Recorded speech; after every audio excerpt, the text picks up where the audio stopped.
गांव के बाहर एक छोटी सी बस्ती है। वहीं रामपाल काफ़ी सालों से अपने परिवार के साथ रहता था।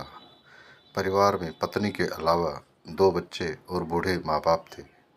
दिन भर मेहनत मजदूरी करके जैसे तैसे घर का गुजारा चलता था। रामपाल नहीं चाहता था कि उसके बच्चे भी अनपढ़ रहकर उसकी तरह जिंदगी गुजारे। उसने दोनों लड़कों को पढ़ाई के लिए स्कूल में भर्ती कराया तो पत्नी ने कहा, घर का खर्च ही मुश्किल से निकलता है और अब ऊपर से तुमने दोनों बच्चों को स्कूल में भर्ती करा दिया, कहाँ से लाएंगे इतने पैसे। इस पर उसने कहा, देखो, हम लोगों ने तो किसी तरह तकलीफ़ में ज़िंदगी गुजार दी है। क्या तुम चाहती हो हमारी तरह अनपढ़ रहकर ये भी अपनी ज़िंदगी बर्बाद कर लें? बोलो। पत्नी ने कहा, बात तो तुम्हारी सही है, पर इतने पैसे आएंगे कहाँ से? ऐसे ही इतनी तंगी रहती है और अब इनकी पढ़ाई का खर्च। यह कहकर वो उदास सी हो गई। इस पर रामपाल ने कहा, चाहे कुछ भी करना पड़े, बच्चों को स्कूल तो मैं ज़रूर भेजूंगा। कुछ दिनों में ही परेशानियां अपना रंग दिखाने लगी। कभी राशन के पैसे कम पड़ जाते तो कभी माता पिता की दवाइयाँ लाना मुश्किल हो जाता। एक रात दोनों पति पत्नी आपस में बात कर रहे थे, इस मुश्किल वक्त से कैसे छुटकारा पाया जाए। तो पत्नी ने कहा, देखो, इस तरह उधार लेकर हम कितने दिन बच्चों को पढ़ा पाएंगे। सोच रही हूँ मैं भी कोई काम करने लगूँ ताकि घर में दो पैसे ज़्यादा आए और ज़िंदगी की गाड़ी आराम से चल सके। रामपाल ने कहा, तुम क्या काम करोगी? इस पर पत्नी ने कहा, कुछ नहीं तो गांव में जाकर किसी के घर चौका बर्तन या फिर झाड़ू पोछा लगाने का काम कर लूँगी। उससे इतने पैसे तो आ ही जाएंगे कि बच्चों की पढ़ाई हम जारी रख सकें। पहले तो रामपाल ने मना किया, नहीं, तुम किसी के घर झाड़ू पोछा करो, ये मुझे अच्छा नहीं लगेगा। पर पत्नी के काफ़ी समझाने के बाद उसने हामी भर दी। पत्नी की कमाई के कुछ रुपये आने से घर खर्च में मदद मिलने लगी। बच्चों की पढ़ाई जारी रही और दोनों हर वर्ष अच्छे अंक पाकर पास होते गए। समय अच्छी तरह गुजर रहा था। तभी गांव में महामारी आई और रामपाल के माता पिता भी उसकी चपेट में आ गए और कुछ ही दिनों में दोनों चल बसे। बच्चों की स्कूल की पढ़ाई पूरी हो गई और अब उन्हें आगे पढ़ाई के लिए शहर के कॉलेज में दाखिला करवाना पड़ा। पर कॉलेज की पढ़ाई स्कूल की पढ़ाई से बहुत ज़्यादा महंगी थी और इस वजह से अब फिर से पैसों की किल्लत होने लगी। पर रामपाल ने ठान लिया था कि जैसे भी हो बच्चों की पढ़ाई तो पूरी करानी है। अब उसने रात को चौकीदारी का काम भी ले लिया। अत्यधिक काम का दबाव और दिन रात की मेहनत के कारण रामपाल का शरीर बहुत कमज़ोर पड़ गया और वो बीमार रहने लगा। पैसों के अभाव के कारण किसी अच्छे डॉक्टर से इलाज करवाना भी संभव नहीं था। बच्चों की पढ़ाई पूरी हो गई और दोनों को शहर में अच्छी नौकरी भी मिल गई और वे अब वहीं रहने लगे। अब बच्चे भी घर पर कुछ पैसे भेजने लगे, जिससे पैसे की तंगी खत्म हो गई और रामपाल और उसकी पत्नी को लगने लगा कि भगवान ने उनकी सुन ली है और वे भी अब अच्छी ज़िंदगी जी सकेंगे। पर किस्मत में तो कुछ और ही लिखा था। कुछ महीने बाद बच्चे जो भी पैसे भेजते थे वो अब हर महीने की जगह 2-3 महीने में एक बार भेजने लगे।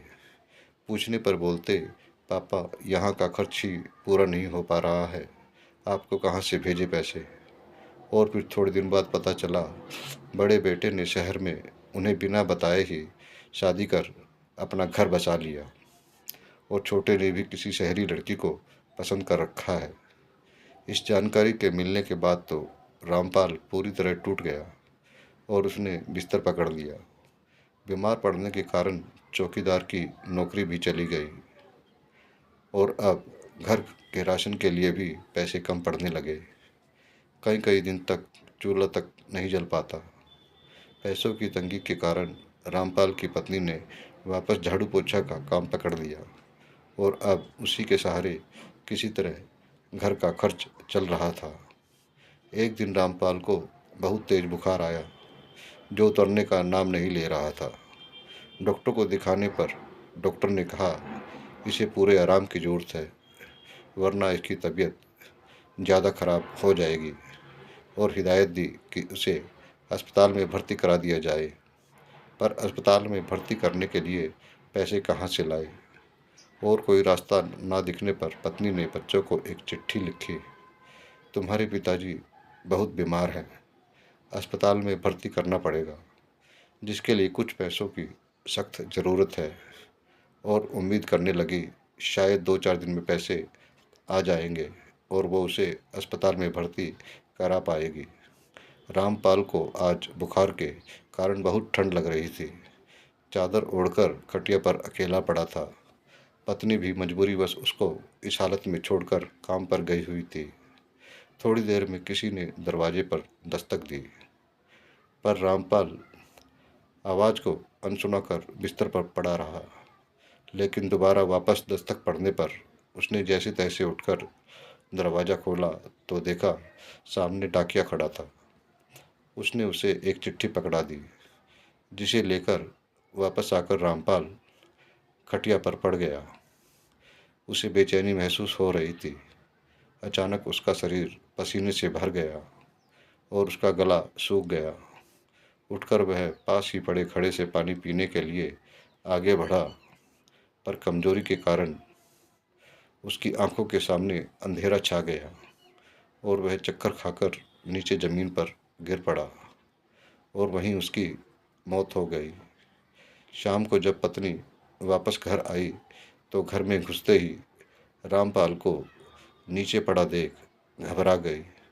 उसे छूकर देखा तो उसका शरीर ठंडा पड़ा था और सांस भी नहीं चल रही थी। उसकी तो मानो दुनिया ही उजड़ गई। तभी पास पड़ी एक चिट्ठी पर उसकी नज़र पड़ी। आनन फानन में उसने वो चिट्ठी खोली और पढ़ने लगी। बड़े बेटे की चिट्ठी थी। लिखा था, 1 सप्ताह की छुट्टी है, सो दोनों भाई परिवार सहित किसी हिल स्टेशन पर छुट्टियां मनाने जा रहे हैं। वहां से वापस आने के बाद गांव आएंगे। चिट्ठी पढ़कर वो बेसुध सी हो गई और उसने अपनी तकदीर को कोसने लगी। अपन और मन ही मन सोचने लगी, जिसके इलाज के लिए पैसों की ज़रूरत थी वो ही अब नहीं रहा तो किसी के आने या ना आने से क्या फ़र्क पड़ेगा। उसके बाद से ही वो अर्धविकसित सी रहने लगी और जब तब बड़बड़ाने लगती। जिस माँ बाप ने अपना शरीर गलाकर बच्चों को पढ़ा लिखाकर इंसान बनाया, आज उन्हीं के पास न तो उनके लिए समय है और ना ही इलाज के लिए भेजने को पैसे। ऐसी औलाद होने से तो औलाद का ना होना ही बेहतर होता। क्या यही दिन देखने के लिए माँ बाप अपने बच्चों पर अपना सर्वस्व लुटा देते हैं? इससे तो हम अनपढ़ ही अच्छे हैं। इस तरह माँ बाप को जीते जी मरने के लिए तो नहीं छोड़ा। आज के ज़्यादातर बच्चे पढ़ लिख कर ऊँचे ओहदे पर पहुँच तो जाते हैं, पर उनमें वो संस्कार नहीं आ पाते जो पहले एक अनपढ़ में भी हुआ करते थे। कहीं हमारी परवरिश में ही तो कोई कमी नहीं रह गई। यह एक विचारणीय प्रश्न है। आभार। सुनील जैन।